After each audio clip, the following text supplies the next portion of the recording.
Is stalking considered as a psychological disorder? Stalking is defined as repeated and persistent unwanted communication or approaches that produce fear in the victim. Stalking is a behavior and not a mental disorder. It is important to understand that stalkers struggle with mental health or personality disorders that motivates this problematic behavior. Many stalkers, due to mental health or personality disorders, are impaired and cannot reason and socialize with others.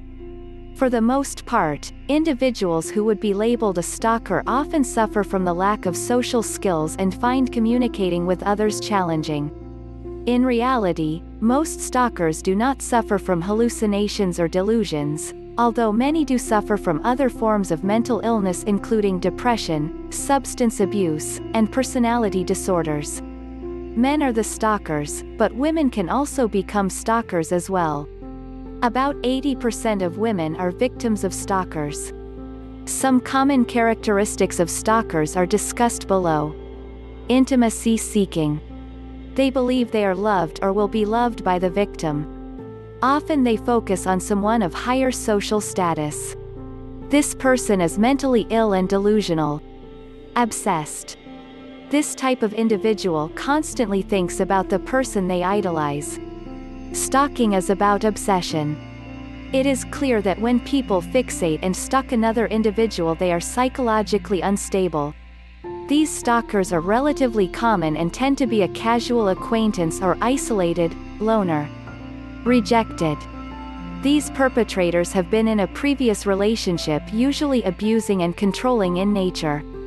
Many stalkers have a history of challenging relationships and find it difficult to communicate with others. They have a feeling of rejection within them and often keep an eye on their partners. Incompetent.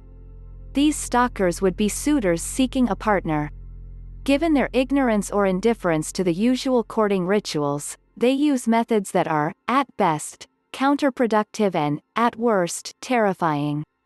The stalking provides an approximation of finding a partner. Intelligent. Usually, stalkers are intelligent and carefully plan their stalking behavior. Someone who falls into this category could meet the criteria for sociopathy. Sociopaths are adept at planning their attack and controlling others with charm or acting with glib. Motivated. Most stalkers believe that their object of desire is the only person they could ever love and tend to be motivated to pursue based on this type of thinking. Predator. This is about sexual gratification, control, and violence. The stalker doesn't necessarily know the victim. The victim may not know she is being stalked. But a predator plans their attack, rehearses it, has lots of sexual fantasies about it. When to be concerned with Dr. The red flags. You immediately start getting several phone calls or emails right after meeting this person. The person is clingy, controlling, or upset if you want to spend time with friends and family. Don't make any sudden moves, says more.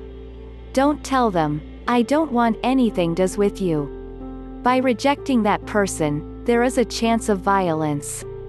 If you reject that person, oftentimes they feel angry, threatened. There is a possibility of violence. Take action. Tell everyone you know that this is going on, your employer, friends, family. Gently but firmly tell the person you've decided to move on. Don't get drawn into discussions of why. Just say, this situation isn't right for me, or, I'm not ready yet, whatever you need to say, but say it gently.